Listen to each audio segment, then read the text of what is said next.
Baik, ini ada satu pertanyaan. Pertanyaannya, ketika sepasang suami istri sudah lama tak diberi anak, diam-diam suami ternyata menikah lagi. Ini bagaimana hukumnya? Lalu dia dapatkan anak. Bapak Ibu, seorang laki-laki memang Allah izinkan dalam syariat untuk menikah masna wa sulasa wa ruba', boleh 2, boleh 3, boleh 4. Tetapi itu bukan suruhan. Yang disuruh Allah tetap disuruh jaga satu. Makanya di ujung ayat Allah katakan fa in lam ta'dilu fawahidah. Kalau engkau tidak bisa berlaku adil, cukup satu saja. Sebenarnya yang disuruh satu. Namun kondisi kadang-kadang membutuhkan, yaitu butuh 2. Kapan? Salah satunya kenapa poligami dibolehkan, salah satunya urusan anak. Jadi kenapa hikmah dibolehkan poligami, salah satunya adalah urusan anak. Sebenarnya banyak hikmahnya, Pak.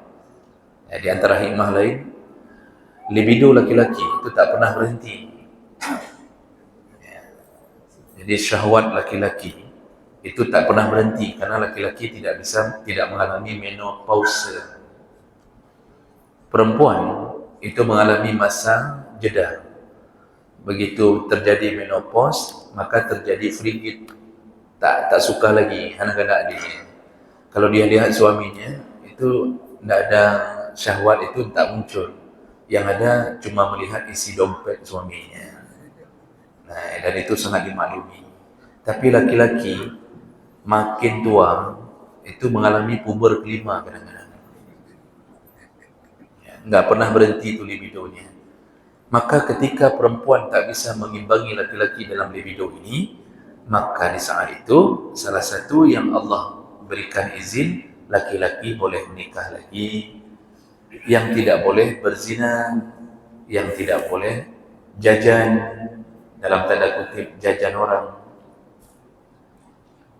Daripada dia berzina, Allah izinkan silahkan kawin. Makanya ibu-ibu kalau suaminya sudah mulai reneng-reneng, itu perlu dilihat diri dulu, ya, perlu introspeksi diri apa yang salah. Salah satunya adalah tidak mau lagi melayani suami, maka suami akan mencari tambatan hati yang lain. Itu penyebabnya salah satunya. Namun salah satu tadi kita sebutkan juga karena urusan anak. Nabi Ibrahim itu kan menikah dengan Hajar, namanya Hajar, Pak. Kita sering menambah Siti. Siti itu dari bahasa Arab Sayyidati. Orang Arab sering menyingkatnya dengan Situn atau Siti, artinya nyonya. Jadi semua kita taruh Siti. Ya, mungkin demi kemuliaan Siti Sarah, Siti Hajar, Siti Maryam, Siti Khadijah, Siti Aisyah. Padahal Nandro ya hanya pakai Siti. Siti itu bukan nama, Sayyidah itu gelar nyonya. Ya. Cuma karena kita ingin mungkin menghormati, kita pakai Siti semua. Nabi Ibrahim itu istri pertamanya Sarah. Sarah ini cantik, bahkan lebih cantik daripada Hajar. Namun Sarah setelah sekian lama menikah tak punya anak. Dan ketika Nabi Ibrahim dilihat terlalu besar keinginan untuk mendapatkan anak, dia berharap anak soleh menggantikannya sebagai Nabi, maka disitulah Sarah memberikan izin. Lalu setelah itu Ibrahim menikahi Hajar. Nah, yang namanya normal perempuan, ternyata Ibrahim setelah tahu Hajar mengandung, perhatiannya lebih ke Hajar. Jadi istilahnya kalau kita pulang rumah, langsung menuju ke Hajar dulu. Ya, digusuk-gusuk kandungannya, dia berharap, dia doakan. Di situ Sarah cemburu. Dan ujung-ujungnya Sarah setelah dilahirkan Ismail meminta kepada Ibrahim kalau bisa Hajar jangan satu rumah dengannya, bawa jauh-jauh. Nah, itu dari dulu cemburu itu memang sudah terbiasa. Makanya bapak ini yang punya Hajar yang kedua itu siap-siap, ya, disuruh cari rumah yang lain, tidak boleh satu rumah. Nah, bolehkah kemudian seorang suami menikah lagi karena berharap anak? Tentu boleh. Wajibkah memberitahu kepada istri pertama bahwa dia sudah menikah? Tidak wajib. Karena laki-laki menikah itu tidak wajib memberitahu istri pertama. Ini kabar gembira buat bapak-bapak. Berita duka buat ibu-ibu. Jadi tidak wajib, Pak. Kita tugas di mana?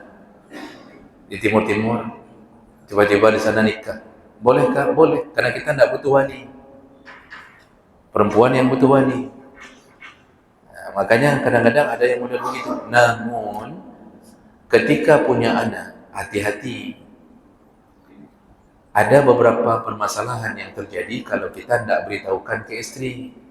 Ketika kita meninggal, mungkin istri pertama tak pernah tahu bahwa dia punya istri lain dan pernah punya anak lain.